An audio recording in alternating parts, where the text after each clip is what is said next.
I get to the event, I guess it's the same everywhere you go. Obviously, the women outweigh the men. If you go to church all the time and keep your legs closed, that God was going to bless you with a husband. Now you're 32, just ended your 73rd talking stage. To be told your DMs are drier than the Sahara Desert. Maybe I get something out of it, maybe I don't. And at the end of the day, I feel like I lost the most. So the return of Men investment is don't. just so low. Maybe 8 guys, and I'd say there was about 20 women. One came in like a track outfit, which kind of disqualified him for me. I put a lot of time and effort into getting.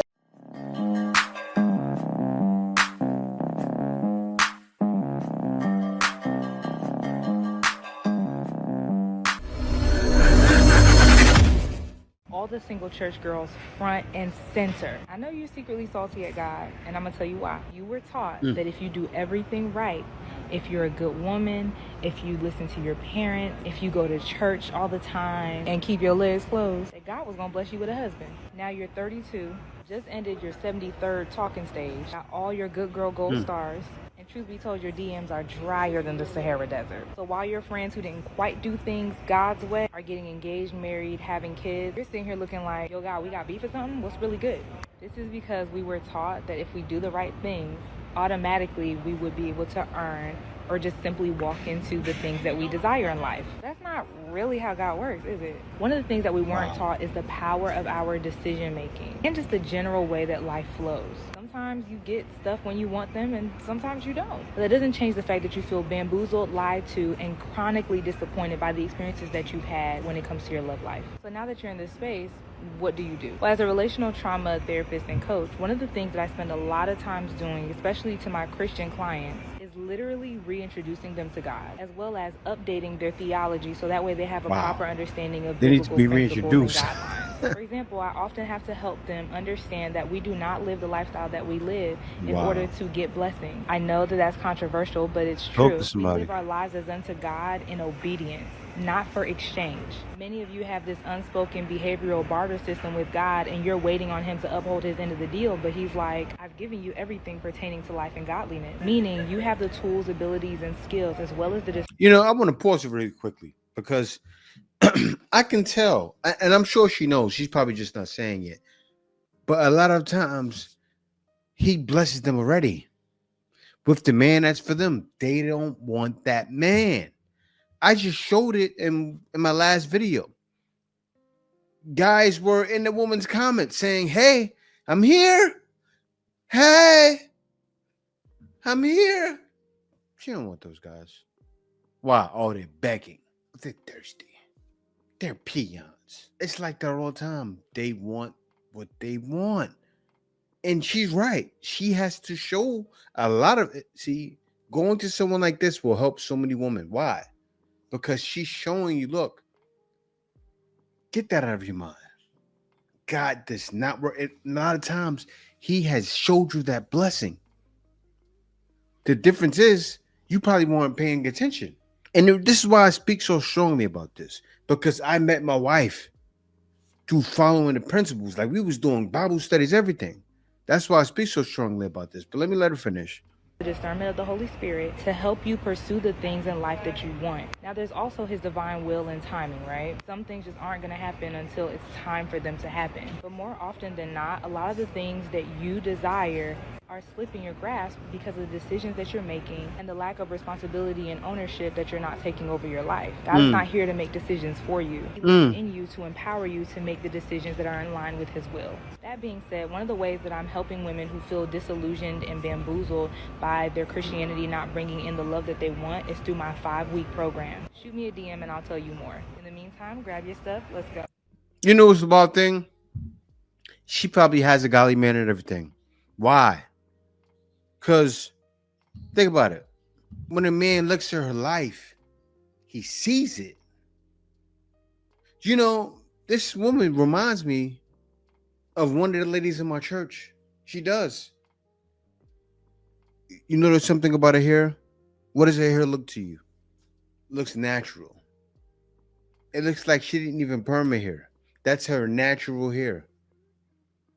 That attracts men. Certain men who are really of the elk. Look at her. What does she have on?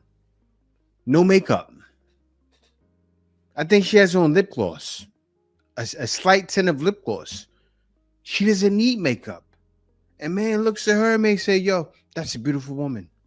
That's a godly woman. This is what a true Christian man wants. Something like this.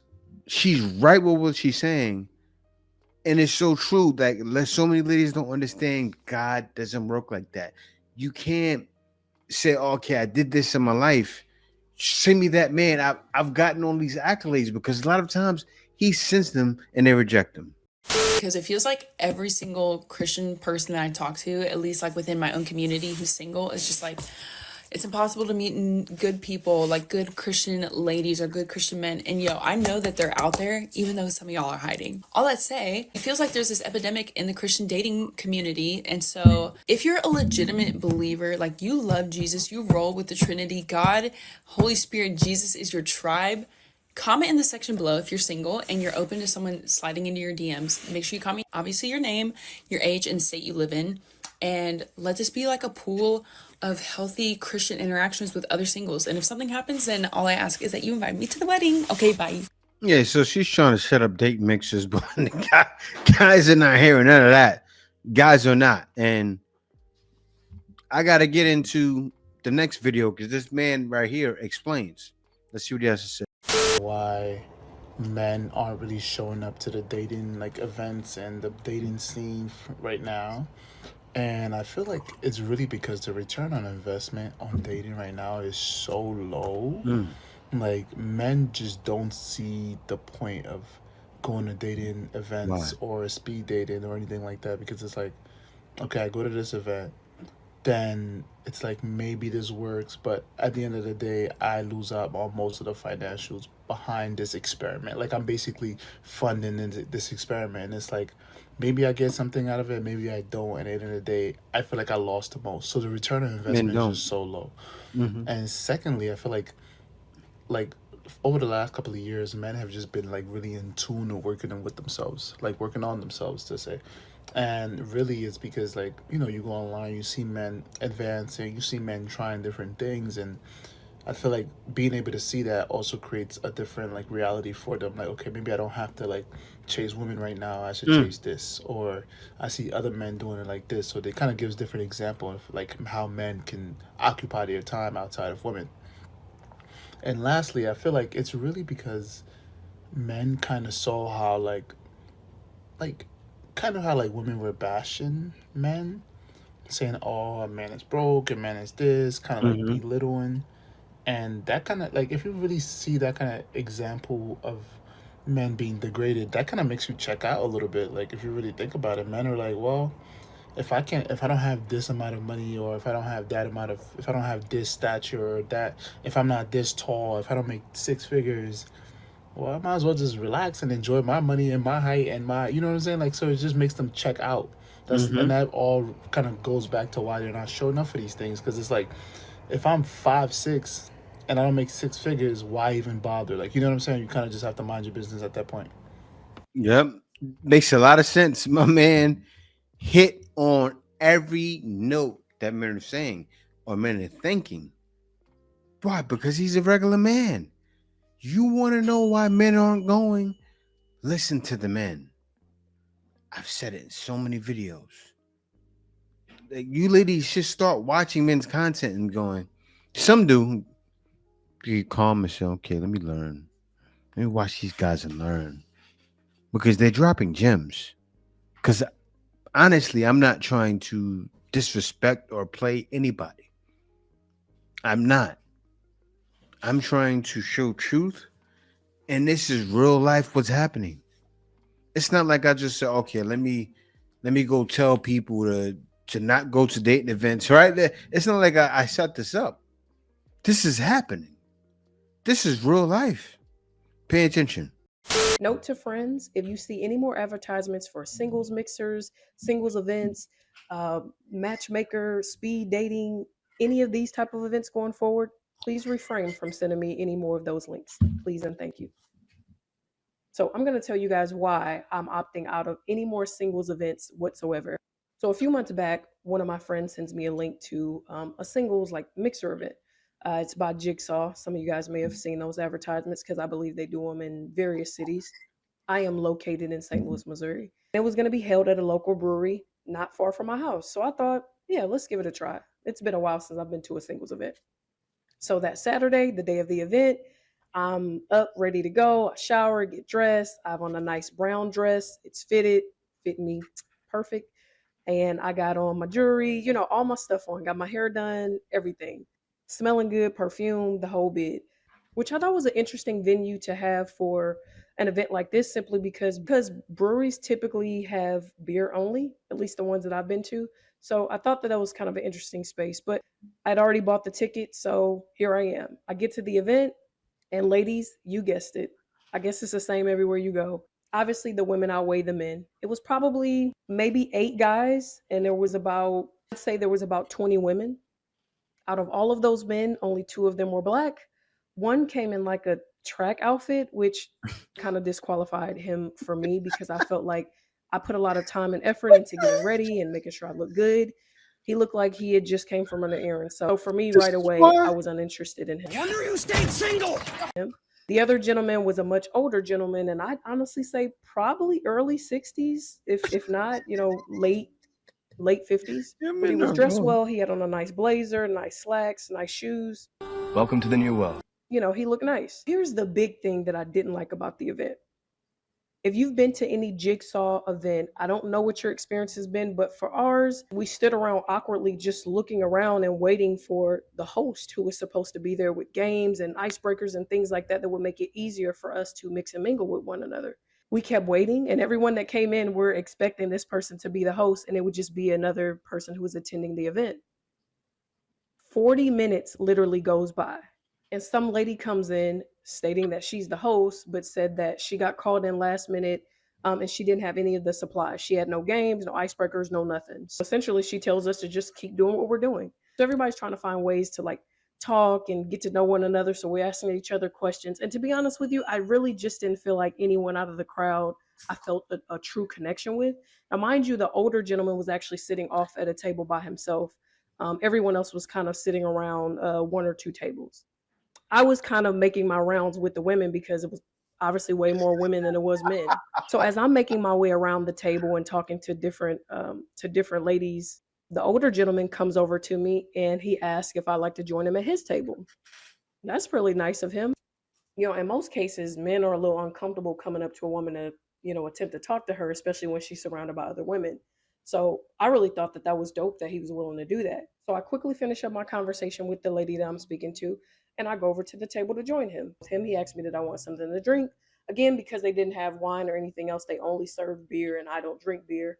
I declined the drink, but I told him that I appreciated the offer.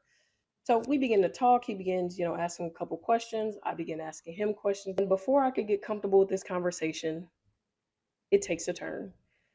Within 5 minutes, this man is telling me about all of his issues, all of his problems, how a lot of people, including his mother, thinks that, he's a little overbearing and that the way that he communicates is a little harsh and that he doesn't know how to talk to people. He also starts to tell me how him and his daughter have this really tumultuous relationship and they haven't gotten along in quite some time. And at this current time, they are actually not on speaking terms. I don't remember exactly how old his daughter was. I want to say she was maybe somewhere between 12 and 14. I do remember she was a teenager, but a young teenager. He's telling me how her mom has filled her head with all these different things and all these terrible things about him, and that's the reason why they don't have a great relationship. And he proceeds to tell me how he thinks she should be the one to come to him and try to make amends and get them two on the same page again, which I thought was odd. As old as you are, you're expecting a child, teenager or not, but a child to come and mend a relationship with you as the parent. So obviously we are already at red flag number 2. So at this point, I already know where this is going and I don't choose to go with it. So I excuse myself. I go to the bathroom. I text one of my friends. And at first, I'm going to have one of my friends text me to try to get me out of this situation or call me. But I was like, you know what? I'm going to be an adult about this. I'm not going to make up any reason why I have to leave. I'm simply just going to tell him that I have to go. So I get myself together. I go back out to the table and I'm like, hey, I appreciate the conversation. It's been nice getting to know you, but I need to go ahead and get out of here. So he then asked me, well, hey, do you think that we can exchange numbers? I told him, unfortunately, I'd rather not. Although I enjoyed getting to know you and all that, I don't really feel that there's a romantic connection. So I'd have to decline to give you my number. I'm surprised he actually takes this well. He says, okay, that's fine. As I'm gathering my purse and getting ready to walk away from the table, he asks, hey, can I get a picture? I'm like, get a picture? And he's like, yeah. So I'm standing just a little ways away from the table, not very far, but I'm confused in a moment. I don't know if he wants me to take a picture with him or he wants to take a picture of me. Either way, I thought it was weird because all we had was this quick conversation and encounter at this event. I'm telling you that I don't want to exchange numbers, so I don't really know why you'd want to leave from this event with a picture of me. But against my own best judgment, I agreed to take the picture. So since I'm standing a little ways away, I just kind of smile and pose to take the picture. And he says, oh, you want to take the picture alone? And I'm like, in my mind, I'm thinking, I don't really want to take the picture at all. But I'm just trying to be nice and oblige your request. So I say, oh, you want to take a picture with me? And he's like, yeah, let's take a picture together. So again, I don't really want to do this, but against my better judgment, I stand a little bit closer to him. He holds the phone out. He takes the picture of us. I walk away thinking like, well, that was odd. Why would he want to take a picture with me if we're not exchanging numbers? So I quickly shake his hand and I get the heck out of there. Later on, I'm at home watching TV, just flicking through the channels. And someone that I know, not necessarily well, but we're Facebook friends, she reaches out to me through Facebook Messenger and she says, hey, girl, is this you? And sends me a picture of me and the guy from the dating event earlier in the day. I was immediately mortified. I said, where did you get this picture? And she's like, oh, I follow this guy on Facebook. He posted this picture along with a picture of him at his home by himself. And when he posted both of those pictures, he said that he went out on a date or something and he had a good time. I'm like, what? Is that what people are really doing nowadays? Like, has it gotten that bad where we're Wow. like, where we have to put on this facade that we went on a date with someone? Going to a singles dating event and going on a date is two different things. And at that moment is when I realized how me being nice worked completely against me. Because why would this man go and post his picture like me and him Boy, are starving. booed up, like me and him went on an actual date? I was like, what the heck? Like, why are people why are people this weird? So I ended up telling one of my peoples about it, and they're like, what? Like, they end up actually reaching out to him and asking him to take down the picture. And do you know this guy argued her up and down? He said he wasn't going to take the picture down and even tried spewing like different insults at her because she came at him asking him to take the picture down. And I was like, for one, and what a bullet I dodged there, right? But for two, why are people this weird? So, needless to say, you will not see me at any more singles events, singles mixers, single networking event, speed dating. I don't care what it is. If it has singles in the title of it, I don't want to go. This is exactly why men are not going. You see how? I mean, I'll give it this. It wasn't really anybody of quality. And you think men of quality are going to singles dating events? Like, are you out of your rabbit mind? Like, men are not dealing with that. You heard what the other guy before that said? I would never go to one. It's not going to work out in my favor. So why would I go to one? And also, I can meet someone on the street if I was single. I'm married. So I'm not going to a singles dating event. Why? To go through this? And also, my man was starving, but ladies are getting desperate, guys.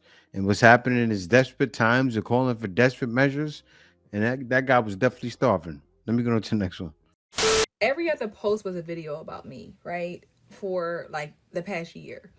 But what I will say is when I scroll on my timeline, throughout the day, I see women saying exactly what I was saying. Women who look like me calling out this stuff, speaking on this stuff. And I'm like, you know what? They dragged me, talked about my husband, told me that I should focus on something else. I'm sharing my beauty content. Where are those women at? Those women who wanted me to shut up and be quiet and do something else. I am not bothering nobody, but where they at?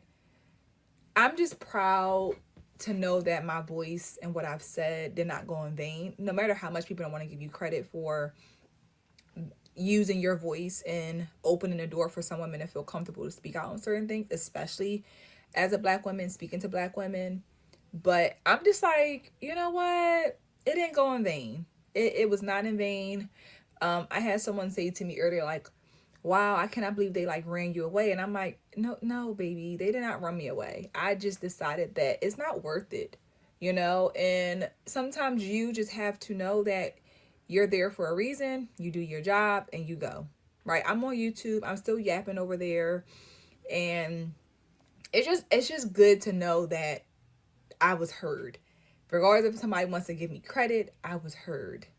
And I ain't mad at that. I ain't mad at that at all.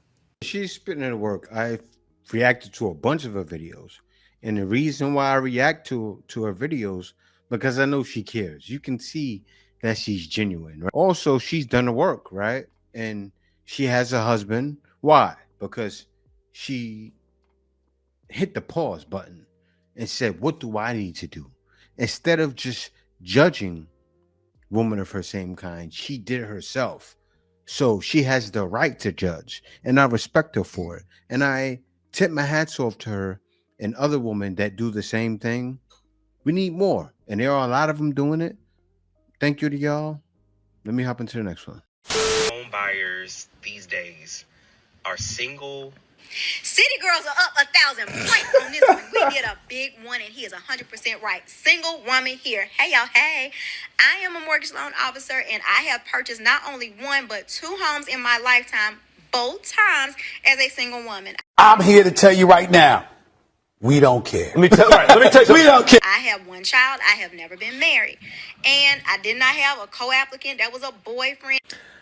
So, number one, ladies, this is why they continue to drain y'all of y'all pockets and continue to put y'all into insurmountable debt, because they cater to y'all's ego and get y'all to go out there and spend y'all money in the name of we don't need a man. But number one, I want to know which one is it. Where y'all getting this money from? Either because all I see is people complain about how they can't buy a house, and now all of a sudden, oh, women out here just doing the thing and buying up all the houses. Which one is it? Because they just did a survey and the average American doesn't even have $1,000 saved up, but somehow all these women got money to buy houses. I'm just trying to figure out which one is it. Not to mention she's a loan officer, so that's a conflict of interest on her being on TikTok and selling y'all shit anyway. Clearly, she trying to get some more applicants. But I'm just trying to figure out which one is it. Do y'all got this money or y'all broke? Can y'all get a house or y'all stuck paying rent? Oh, she explains how. House, or that $400,000 house. They are so prepared for home ownership. I don't know if men feel intimidated. I don't know what it is. But not only are they getting to it, they're getting to the bag by having not just 1, but 2 full-time jobs. Oh. Now, another conversation for another day, or we can talk about it right now. Why are women having to work 2 full-time jobs? Wow. Like, where are the men in the equation? Well, they work them because they want to, right?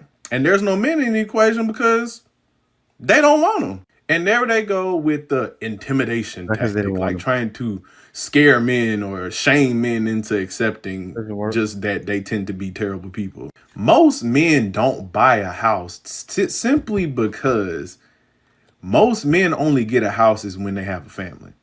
Mm-hmm. Period, point blank. If there's no family, there's no need for a man to have a house. We don't need that. So if I don't have a family, I'm not going to buy a house. Women now think buying a house is a status symbol. Mm-hmm. It's like, just like degrees, just like with everything else, is to check in the box, and half of them buy houses without doing the proper research. And then a year later complain because their mortgage went up and they got problems in their house that they can't afford to pay for. You see it on TikTok all the time. Oh, the story time of how I regret buying a house. Home ownership isn't what I thought it was going to be. We see it all the time from these very same women. They look at buying a house as a thing. That's it. Something that they can brag to everybody about, say, yeah, girl, I did that. Just another thing to say, yeah, I got a master's degree. I'm a homeowner. It's just another title to add to their list of things to put in front of the face of people that ask, well, why don't you have a man? Why aren't you married? Well, because they intimidated because I got a degree and I'm a homeowner and I'm a boss bitch. And meanwhile, you just don't know how to be with a man. And 9 times out of 10, that's all you are those physical things and those titles. Nothing outside of it. If you got to work 2 full-time jobs in order to pay for a mortgage, you shouldn't be getting that mortgage. But people like her aren't going to tell you that, because at the end of the day, they trying to sell you something. Yeah, it's the reason why women, especially black women, hold the most insurmountable debt. Not debt, but insurmountable debt, which is debt you cannot afford to pay for. Because people like her and the dude before are going to cater on y'all egos and force y'all into predatory type lending and situations. See it all the time, buddy. Yeah, the emotional buyers. That's what it is. And I don't mean to play the man, but he seems like, well, he's a salesman, so he seems a little emotional too, but that's besides the point. Now, guys don't want anything to do with emotional buys, buying something, or for like a split decision, like, oh, yeah, I'm going to buy that. Men don't operate like that. So, you know when men usually get into real estate? When they have investment properties. That's the real estate men are getting into. Like, for instance, the brother Grant Cardone and many other guys too, black guys do it as well. They have investment property setups where a bunch of people can get down with them and go in on deals. And that's how men do real estate, by investing, not by owning. If they do own, it's to make money. It's a lot different. See, a lot of these ladies, they don't understand men are thinking. Men are patiently moving. It's like when you look at the hunters back in the day, who were the hunters and who were the gatherers? Think about that. Let me cook for a second. So while men are hunting, they're gathering. So they're blowing money. Men are doing this. We're in the forest. Yes, you may see some guys, they may say, okay, I'm not going to buy this, I'm not going to buy that, but they're not blowing their money. They may be holding it, or they may just be spending, they could be spending their money, they may have no money saved, but they're not making outlandish purchases. That's one thing you don't see a lot of guys. That's why you don't see a bunch of men. Oh, men are just buying homes left and right. You won't see it, and you probably never will see it. Why? Because men are not married. Marriage is going down. So home ownership with men is naturally going to go down. I need to stop doing things for the plot. I am like the prime example of curiosity killed the cat, because the way I just always have to investigate things and see things for myself, it is slowly killing me. I walked into that event last night and I wanted to die. It was so bad that I almost couldn't wait until today to update you guys. I was gonna like do a video last night as soon as I got home, but then I ended up passing out. And of course, a lot of things are all about the perspective, but I'm gonna tell you why for me, it was a big no. So for starters, when you walk in, you have to get a name tag. And that's fine. I guess that's a good thing. But also I was like, what if I don't want someone to know my name? I don't know. And then when I did walk in, I was like, okay, I was wrong. It's not just women here. But the men that were there were something. I could have turned and walked right back out immediately. And I should have. But I was still waiting on the 2 girls I was supposed to be meeting there to come. So I was trying not to like bail before they got there. So I tried to walk around by myself for a minute. Thankfully, like a lot of people there were there alone. It was everyone's first time doing it. So I found some cool girls who like invited me over to their table and I got to talk to them for a little bit. But like, even if you were sitting with girls, like guys would always come over and talk. That's the whole point. I get it. But I was just like, I'm kind of just here for the girlies, I think. And so whenever a guy would come, I'm like, this is ruining the vibes. Quite literally, the whole point in being there was to find like date, I guess, like potential people to date. And to me, men being there, I was like, this is going to ruin the tour. Also, everyone was so short. Every single man there was like less than 5'10", or 5'10" or less, I mean. I was taller than all of them. Except one. There was one really, really tall man.